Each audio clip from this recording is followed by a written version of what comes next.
You're listening to Ke Chha Ta podcast, and then again, as I always keep saying, this is a place where people in their late 20s come over and talk about anything and everything happening in their lives. However, we have somebody who is in their later 20s.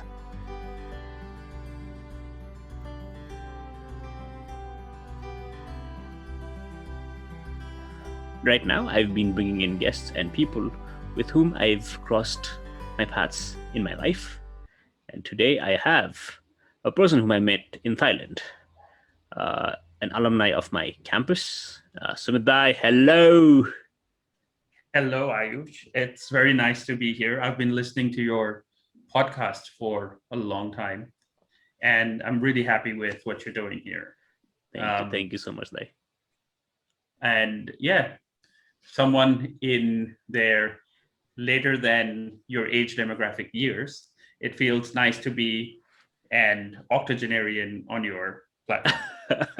Thank you. Thank you, Dai.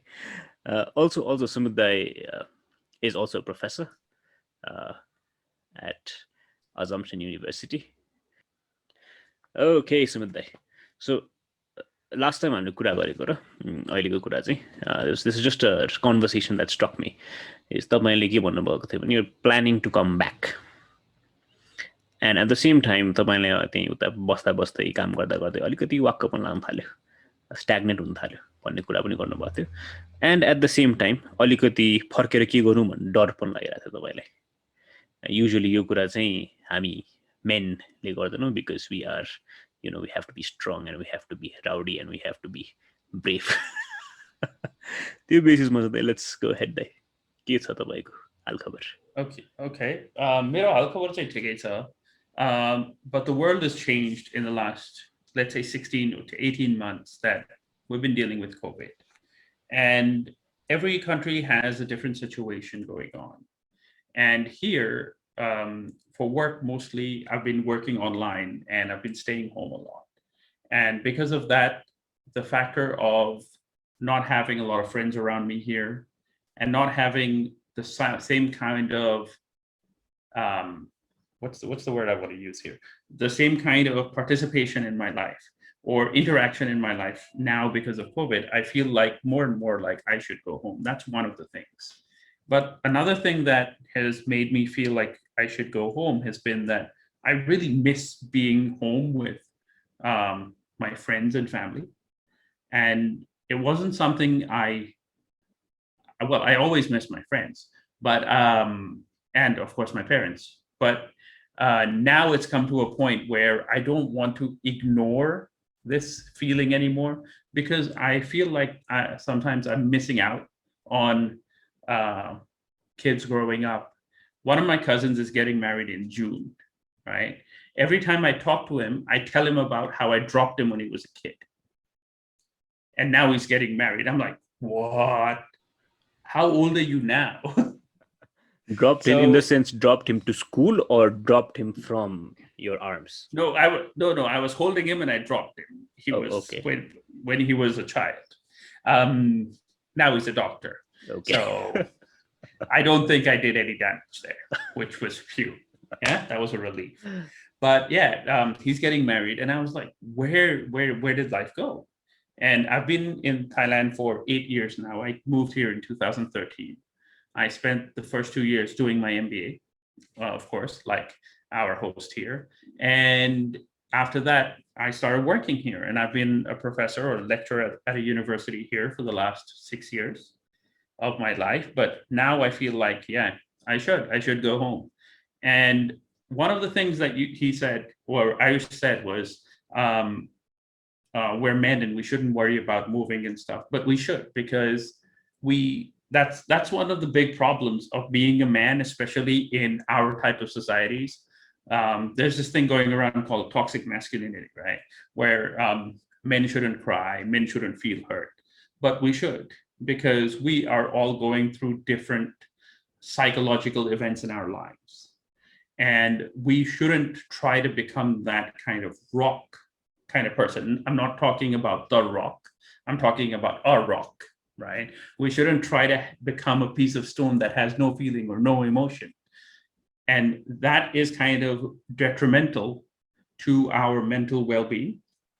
And in the last year, I've seen that in the last 2 or 3 years, I've seen that mental health has become a much more important thing in the way that we should think as men, especially in our type of societies, where we constantly push these things away due to social stigma, right? And I know that's not the thing we're talking about here, but it is one of the things that has pushed me to coming back, because it's a lack of a support system here, which I would have back home. If I were in Nepal, I have close friends and confidants and cousins and family members that I can always talk to, that I can see. And now having online virtual conversations with them doesn't do the same thing. I can't talk to my friend's son on Zoom and have the same affectionate feeling that I would if I was talking to him in person, right? It's just an example of how I have come to feel, and one of the reasons why I want to come back, because I don't want to miss life. And this isolationism that we have living abroad, even if you have a small nuclear family, you're kind of isolated from your friends and family that you grew up with. But if you grew up in these third countries, if you grew up in Thailand, or if you grew up in the United States or Australia, then the opposite is also true. If you go to Nepal, then you feel that isolation because your whole life is left somewhere else. Okay, that seems pretty. I'd not say deep, but it's something to ponder upon, because uh, there are so many things and so many things happening to our day-to-day lives, in our day-to-day lives. And also the part where you talked about, also let's put it in Azaboliko lingo, fear of missing out, in terms of even spending time with our parents, like, they're getting old. At the same time, is talking about your cousin's wedding. Is the fear of missing out a factor, or is it also a catalyst, in your opinion, for you? I think I think for me, the fear of missing out on life or spending time with people before they're gone, especially parents who are getting older, I think it is a factor that I'm using to consider going back, because yes, I fear on missing out on spending time with older people. For example, my grandfather is 94 years old, right? Um, I haven't seen him since 2019, but I try and talk to him on the phone at least once every couple of months when he has a good day. So I fear that I'll never be able to see him again. But I don't want to create a similar situation with my parents, especially with a deadly pandemic raging, right? So I want to make sure that even though there is a fear of missing out, I'm not using that fear of missing. I don't want that fear of missing out to be the only thing that I'm looking at, because at the end of the day, I want to transition from making smaller impacts here on people's lives as a teacher to doing something that maybe benefits more people if I Okay. come back, or when I come back, right? Because at a time, if I have 500 students here per semester, I'm probably influencing only 10 of them on a personal level, that they will say, okay, I learned these things, I can use these things, I can become like this person. But I would like to have a bigger impact than that. And I don't think staying here would avail me the kind of mindset for that impact. Okay. Because I will come across resistance. It'll be a cultural resistance thing that says, why should I listen to an outsider? True. Very true. And Thailand has this habit of pushing back against foreign influence. Yeah. And the Thai kids that we meet here have that pushback in them, that they want to say, okay, why should I listen to you? So if the kids from South Asia listen to me, the Bangladeshi kids, the Indian kids, the Nepali kids, then only 1 out of 10 Thai kids will listen to me in a way that will make an impact in their lives.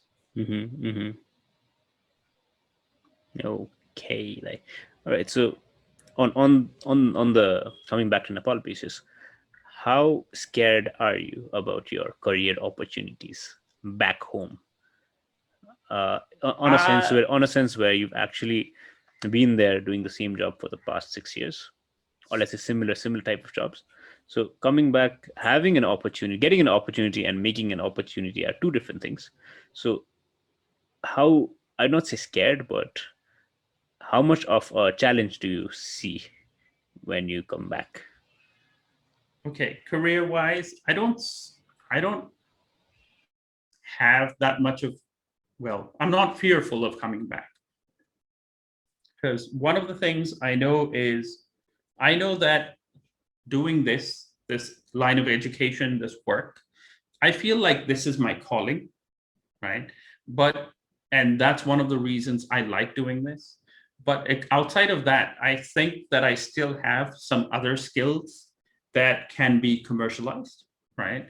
Back in my younger years, I used to be a creative copywriter, and my my friends who worked at the employer at that time, all of them have become web developers and programmers and company managers and other things in their respective fields. But I still do writing for them.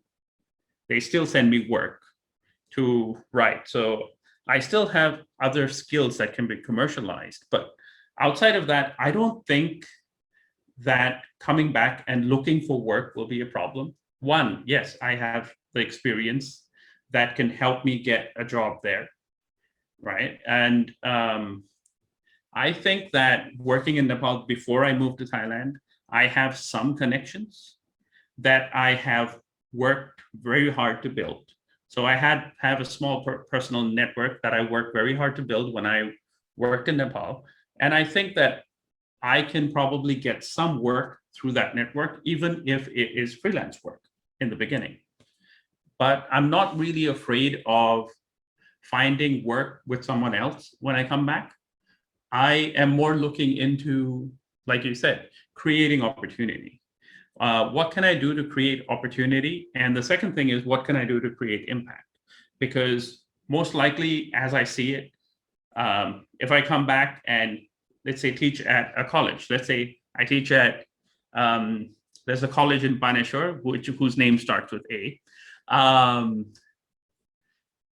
let's say I teach there, the Okay, impact that I okay. can make, right, is only going to be among a handful of people. And maybe that's not the kind of impact I want to make. Maybe I want to make a bigger impact or a bigger influence. So I'll have to work on how I can do that. Yeah, Okay. since Ayush decided not to disclose my age, I decided not to disclose the name of the college. Great, great. That sounds good. Because as this conversation is kind of getting heavier by the minute, let's to lighten up the conversation. Let's talk about our hobbies, that match that kind of the Venn diagram mounts in Takati. Yeah. So, what are your thoughts on creating pictures? And the way I've been seeing you take pictures from your balcony, and the tonality of the Bangkok weather, Well, the how to put it, the moods of Bangkok weather, kind of uh, also enhances the experience to take pictures. I feel like, uh, how have you been creating images on that front? so okay, I really like doing photography. I would have been a photographer since I can remember.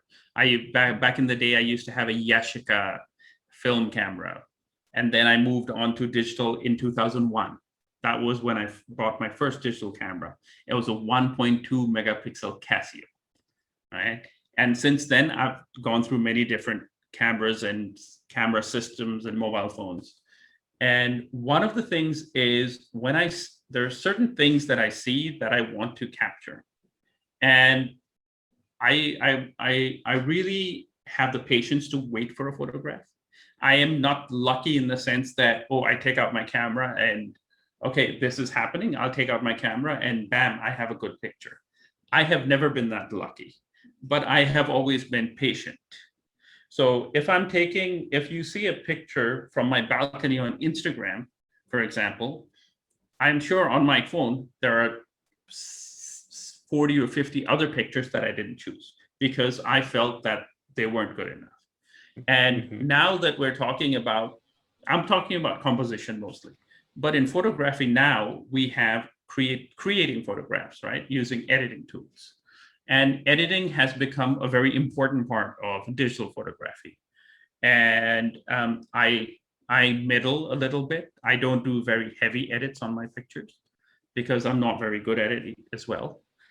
Most of the edits happen on my phone. Anything taken with any of my cameras will be brought to my phone and then processed there. So I will be using Snapseed to process raw pictures, for example.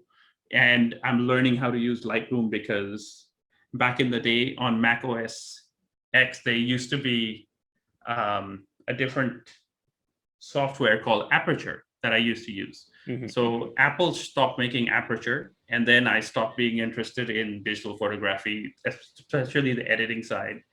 And Okay. now I'm trying to get used to doing it again, but I think composition is the best part of doing photography for me, and not lighting and trying to manipulate colors afterwards. I think that, yes, for me, the fun part is trying to compose things in a way that I am showing kind of what I see and my perspective to people.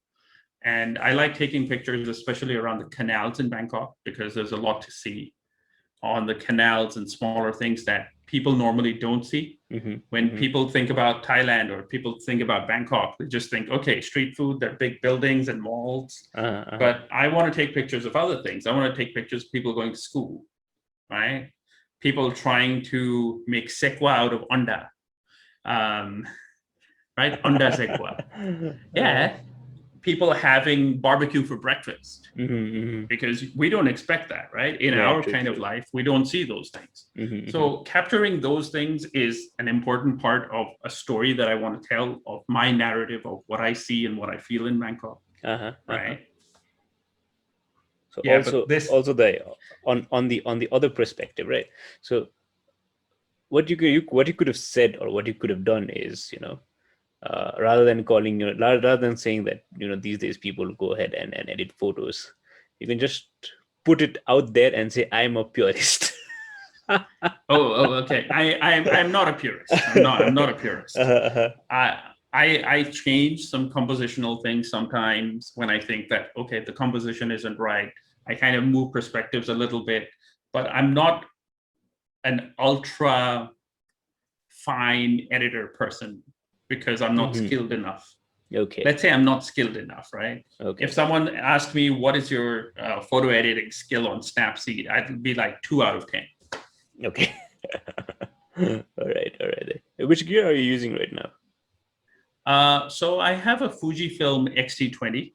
Okay. I have the kit lens, which is 2.8 to 2.8 to something, Mm. 2.8 to 4.5, something like Okay. that. Okay. So it's a very narrow aperture kit lens. Mm-hmm. Uh, and I have a couple of lenses for that camera. I have a ultra wide manual lens for it as well, which is really Mm-hmm. fun to play with.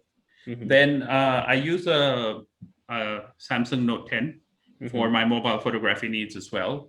It is good enough that it has three perspectives because of the three cameras on it, and I really like using the ultra wide. It Mm. gives a different kind of view of what you can see. Okay. Okay. All right. So on that note, because most of the time when I go for photography, even my perspective towards it has changed. On the basis of, before I used to do commercial photography, but now it's slowly moved more into street and slowly moved into shades of gray, if I might say, because most of the pictures I've been taking as is black and white these days, because I fall in love into monochrome now rather than colors. uh, and also seeing your favorite colors in a different tonality. It's in gray, it's in black and white, but you're seeing a shade of red and a shade of blue in different shade of black and white. And that's something that has been enticing me, and that's something that has, pulled me. into black and white. However, this being said, I have not taken a picture in the past 18 months of the streets. I I mean, of going out to streets. So, because this Of is also course, no, happening no. at the same time, let me break the wall right now. My father will be listening to this podcast, and I said this because I know if he hears this, he'll just come to me and say, "Hey, 18 man dekhi photo khicha thanas ta."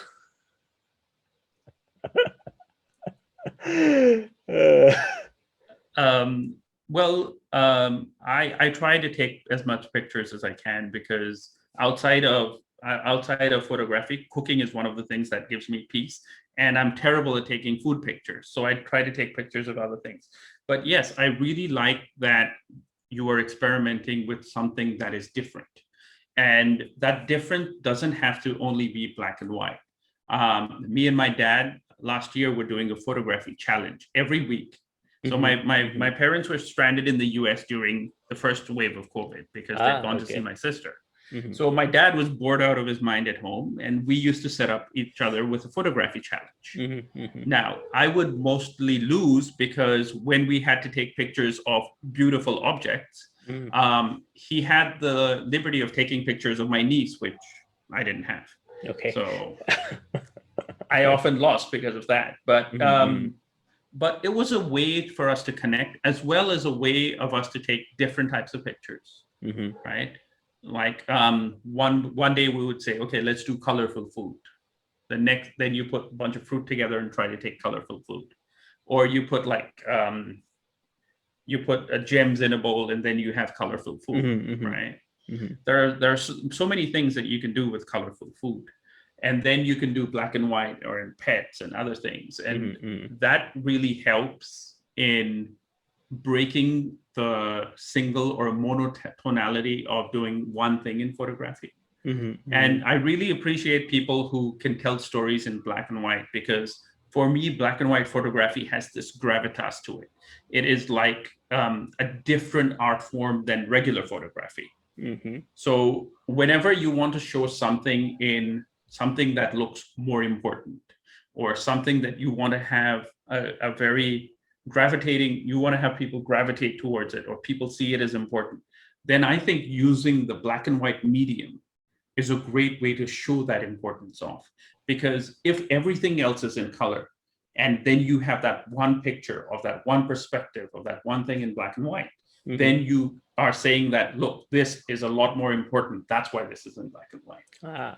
So the colors don't distract you from it. So I feel that way about black and white, and I really appreciate people who do it, because it's really it's a lot more difficult than it looks like. So I have a friend. His name is Sasank Sreshta. He's a photographer, and he makes documentaries. Yeah, and he makes documentaries in Kathmandu. Yes. So he puts up on his Instagram, he puts up different compositional tricks on his Instagram stories. So sometimes I look at those and I'm like, oh yeah, that's a great composition. I can try this. And most of his stories are in black and white, which really helps especially me, pull me in to see what is happening there. Because when you see fire and it's in black and white, then you have a different perspective of looking at what else is there. Because if you just see a picture of someone, कसैले आगो तापे photo तिमीले हेर्यौ भने तिमीले जहिले पनि आगोमा focus जान्छ नि त. But once that आगो is in black and white, then you're looking at त्यो आगो तापिरा मान्छेको हातको wrinkles कस्तो छ, कस्तो स्टेटमा छ त्यो मान्छे, कस्तो crouching positionमा छ. Then you tend to look at other things in the scenario, because that आगो doesn't take away from the environment. So I feel that is very cool about black and white photography. So yeah, you should keep doing it. Thank you, Dai. Okay, I think about that thing, Dai. अलिकति हडबड आयो, यो चाहिँ काटिदिन्छु बिचमा. Okay, Dai. As much as I'd love to keep having conversation on sciences of photography and composition of photography right now, let's go ahead and talk about something that I've been following, your keto diets and your keto Instagram stories. And at the same time, sometimes you keep on asking me like, okay, how should I cook this? How should we do this? Procedure पनि सोधिराख्नुहुन्छ तपाईँले मलाई. So how were you introduced to cooking? And at the same time, did you go to Thailand and start cooking? Was it due to Badhyata or you knew how to cook? पहिलादेखि नै? Okay, so there are a couple of questions there. So I'm going to start with how did I start cooking? So there was a rule in our house. It wasn't an unspoken rule. Growing up, there was a rule in our house where Baba made the rule, and he said, okay, if you don't like your mom's cooking, you guys should cook for everyone, and then we'll taste your cooking and we'll critique it as well. So me and my sister complained about our mom's cooking sometimes, and then Baba and Mamu used to make us cook during weekends. And that's where I started learning the basics of how cooking worked and how South Asian cooking worked. Later in my life, I lived in an apartment in our house. And then I got to experiment a lot more with cooking. And I've always been a fan of knives, for example. So I had a cleaver for meat, then I had like a chef's knife, I had a paring knife, I had a chulesi, so I had the whole thing, right? Okay. And so when I moved here back in 2013, I just brought all of that experience I had with cooking the basics and just started experimenting here, and then got better at making certain things, right? And in 2020, before the pandemic started, I decided to start a keto diet. Keto diet, for anyone that's listening that doesn't know, keto means that you cut out carbohydrates and sugars from your life and instead replace everything with fat. So your diet is about 65 to 70% fat, 20% protein, and maybe 10% or 5% carbohydrates. So when I moved into that, I had to adapt so many of the things that we're used to eating to become more keto friendly. So in a way that you could eat. And we are kind of from a Bhat society, right? Bhat is kind of a dominant food, or rice is a dominant food in our cuisine, in Nepali cuisine, in Thai cuisine, in Indian cuisine, at least in the Asian belt, you can see it a lot. And then I had to adapt, how do I change rice into a more ketogenic thing? Then I started making cauliflower rice. And I ate cauliflower rice for almost 2 months, and I got sick of cauliflower rice. Okay. Right? And then I started taking other shortcuts in cooking for keto. I started saying, okay, I can make easy keto meal, just a couple of chicken breasts in the oven with some broccoli, and at the end, put some cheese on it, melt the cheese. There you go, keto meal. It has fat, it has protein, it has carbohydrate, you're done, right? So cooking for me is something that is very relaxing. And it allows me to create things in a way that is pure for me, right? I can experiment with different things that I have in my kitchen. So when I was doing keto, every week I would make my own spice mix. And all the food made for 1 week would be that spice mix. Then next week, make another spice mix. Next week, make another spice mix. So that way, it never got boring, right? But I think that learning to cook shouldn't be like Timle bhanyo ni, out of necessity after moving to Thailand. No, it should not be a necessity. It should be something that everyone should know, especially men. A lot of the times, men, when we grow up at home, we are given certain privileges, and a lot of men don't know how to cook. True, very true. And that is a shame, right? It is a shame, and I believe all of us should know how to cook.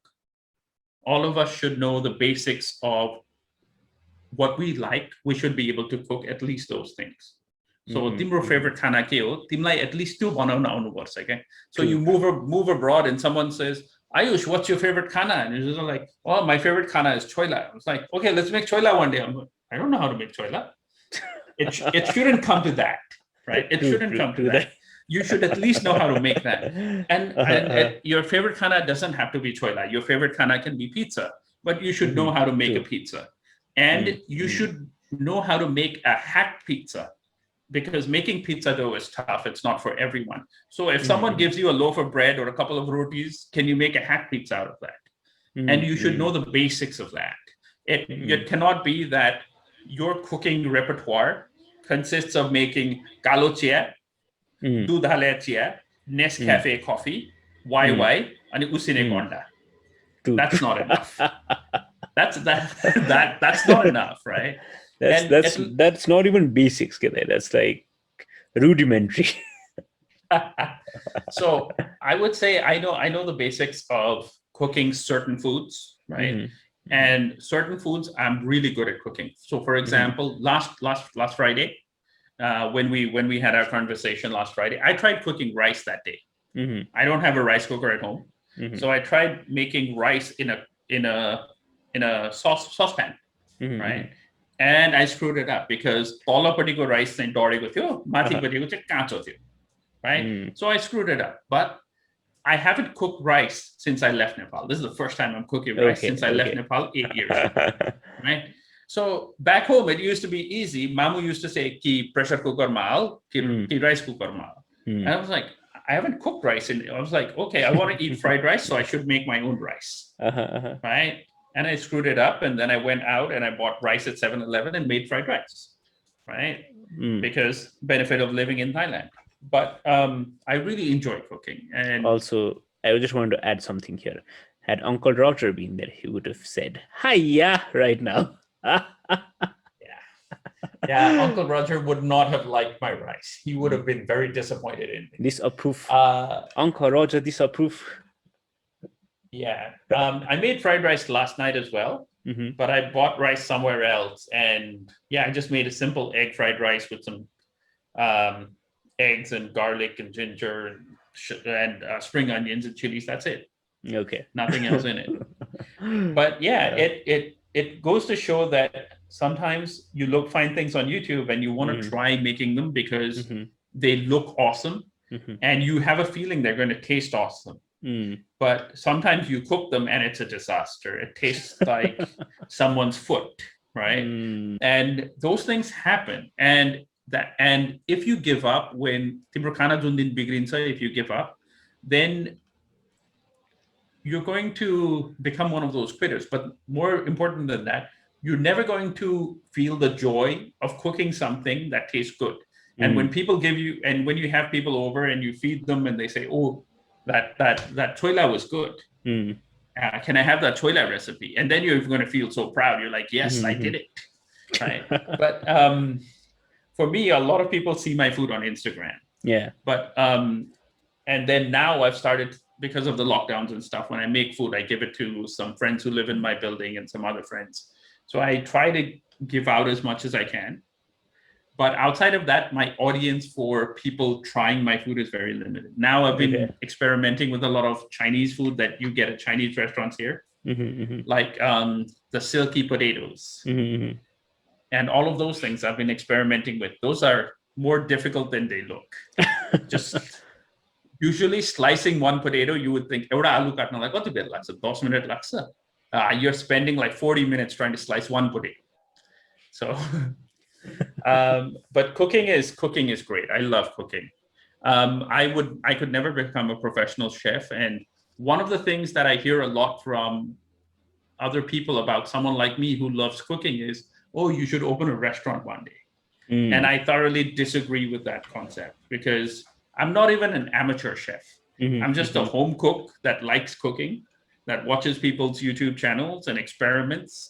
But if someone says, "Okay, can you make me an exact recipe for the food you cook?" I'm like, "Sure." Mm. But that's not going to taste the same True, because true. I'm experimenting and I'm trying things out, right? I don't have exact measurements of um, how much pepper I put in any of my foods. I'm like, okay, Mm. I have a big pepper grinder, so I'm like, okay, 3 shakes. I was like, okay, it looks okay. I'll go with that, right? Mm. But it's a common misconception that we should commercialize some of our hobbies, and people keep on pushing towards those things. That, oh, you should commercialize. People keep on saying to me that, "Oh, your food looks great. You should make a YouTube channel. You should commercialize it." I'm like, no, I like cooking. I don't want to not enjoy cooking out of the pressure of having to make a True, YouTube true, video. true, true. Very true, I very like true. cooking. And the same thing about photography. I like photography. And if I try to commercialize my photography, I don't want to spend hours trying to figure out, okay, how can I take a picture that I can sell? Now I take Also, pictures to make me happy, right? exactly. If Also, I want to add up to this point where commercializing a hobby. So at one point of time, I did commercialize my photography. At one point of time, naive थियो, we were still like college kids, 22 वर्षको बच्चाको हातमा camera भएपछि त of course you see opportunities, but others see the joy of exploiting a young person with a camera. And the idea of it slowly gets to you. It gets depressing because there are times when you are really proud of your photo, and the other person to whom you are showing the photo, or the person who wanted you to take the photo, is like, this is shit, throw it away. So faced a lot of that, faced a lot of uh, unwanted rejection at one point of time. So that also hits really hard when you are actually there trying to take pictures that you like, which is not aligned to someone else's requirement, right? So that being said, same goes for cooking, because most of the time, as you said, in our culture we eyeball everything. We don't have, like, 1 tablespoon of soy sauce. It's like, colour आयो छैन, ल आयो colour, ल ठिक छ, ल यो मिठो हुन्छ आज. Or when you're like, making tomato paste, or chili oil, it's on the basis of, you're like, in Nepal you don't have like proper tomatoes all the time. आज गएर किनेको टमाटर र 1 हप्तापछि गएर किनेको टमाटर फरक एकदम different.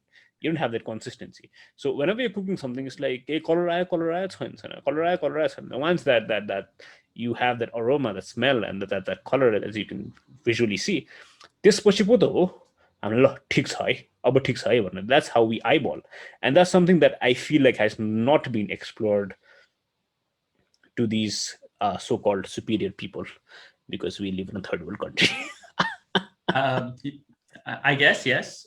We do eyeball everything. Mhm. I eyeball everything as well, and I'm doing a lot of guesstimation. Even though most of the recipes I follow have exact measurements on it, I don't have all of the measuring cups, and I don't measure things in grams, right? So like I don't put out a kitchen scale every time I'm making fried rice, because to me that's like, oh, that's so much work. But every time I make coffee, I put out a kitchen scale to measure how much water has gone onto my coffee beans, because I'm very peculiar about that, right? And every time I drink whiskey, if it's a nice whiskey, I try not to put more than 2 drops of water in it. So I have a special water dropper that I bought. It's like an eyedropper, but for water. So I put 2 drops. I use it to put 2 drops of water in my whiskey, because I'm very particular about these couple of measurements, because I feel these influence the taste a lot more than eyeballing, like look at the extra kursani kutulo, look at the extra pepper,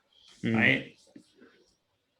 Okay. But certain things have to be measured properly, and I believe, like, when you mix water in whiskey, if you are mixing water in whiskey, you have to be very deliberate.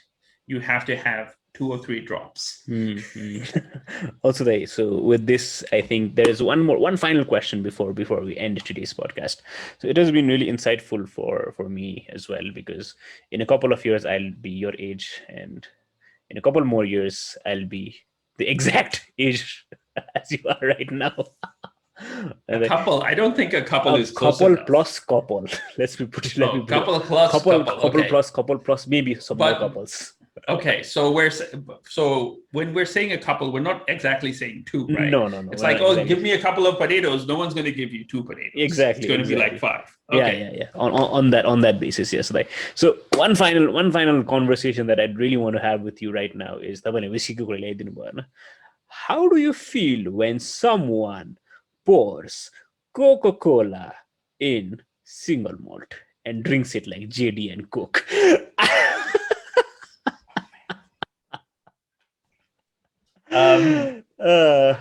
Do I have to answer this question? Yes, Okay, please, okay. because that would be a great insight for me as well. So I have a story.